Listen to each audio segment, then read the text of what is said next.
با سلام دیگر باره به همه شما بینندگان عزیز، شعله گلخوجه هستم از دفتر مرکزی رادیو زودی در پراگ. ساعت با وقت اینجا 10 است و در چند دقیقه دیگر بازم با شما صحبت خواهیم کرد اطراف موضوعهایی که در برنامه خبری ما مطرح میکنیم و همین گونه خبرهایی که شما میتوانید در وبسایت رادیو زودی زیر نشانی www.ozodi.org پیدا کنید.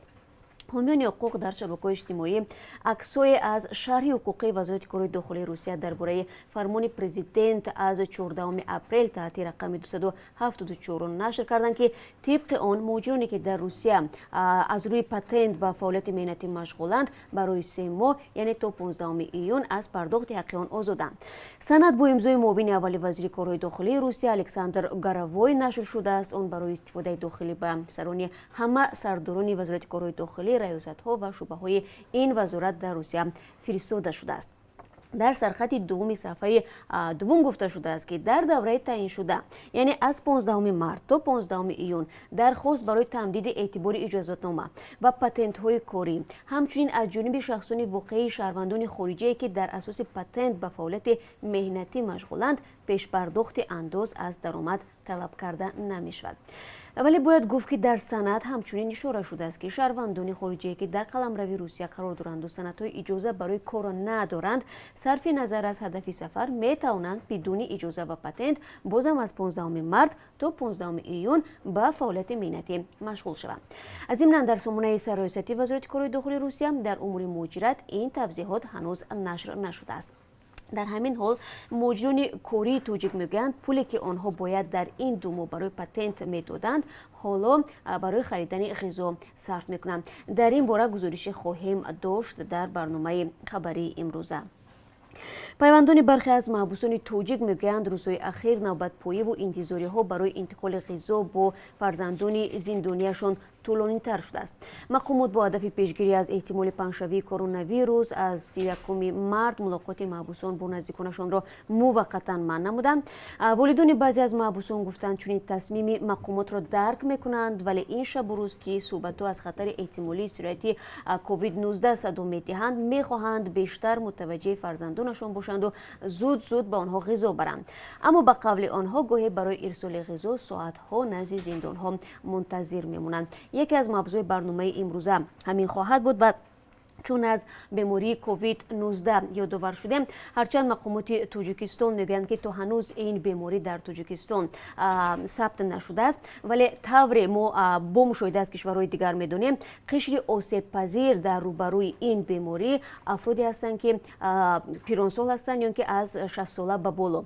خب همکاران ما تلاش کردند که در دوشنبه ببینند در این شب و روز مردمی که سن سالشان بزرگ هست خود را چگونه از سرایت این بیماری خطرناک محافظت میکنند. با ما بیایید در برنامه خبری این گزارش رو همراه با شما تماشا میکنیم.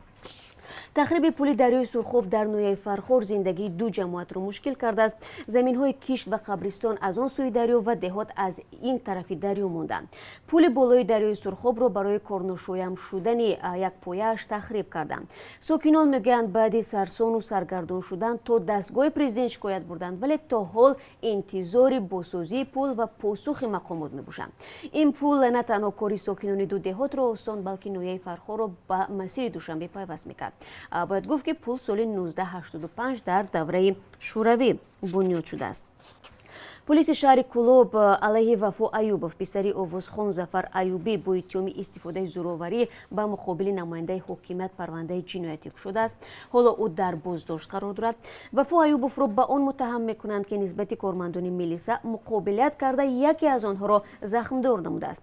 گفته می شود وفا ایوبی در خانهشان جنجال میکند و پدر او ظفر ایوبی به مقامات خبر میدهد تا که آمده او را آرام نمایند.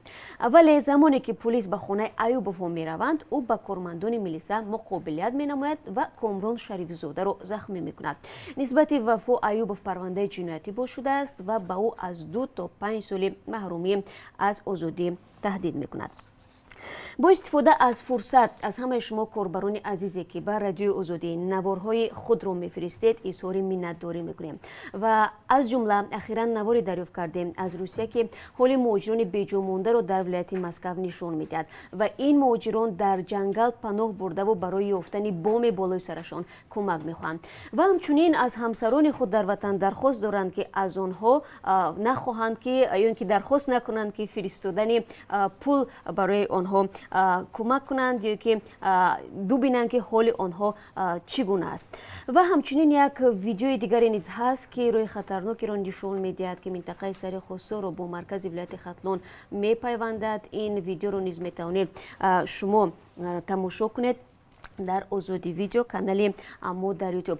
و بینندگان عزیز، همه اونهایی که این لحظه ها ما رو تماشا دارید و فکر میکنم شرح می نویسید یا اینکه با اصطلاح خود شما کامنت می نویسید، از شما احترام خواهش میکنیم که وقتی نوشتن کامنت آداب رو رعایت کنید، یک دیگر رو دشنام ندهید، تحقیر نکنید، زیرا ما مجبور میشویم که این گونه شهرنویسان رو از کانال آزادی ویدیو خارج کنیم. ما به هر یکی شما احترام قائلیم و از شما نیز خواهش میکنیم که همدیگر رو احترام کنید. و من همه شما رو بینندگان عزیز بعد از 3 ساعت دیگر بازم در پخش مستقیم انتظار خواهم بود با امید خبرهای بیشتر و با امید دیدار هر یکی شما رو منتظر هستیم. روزی خوب داشته باشید.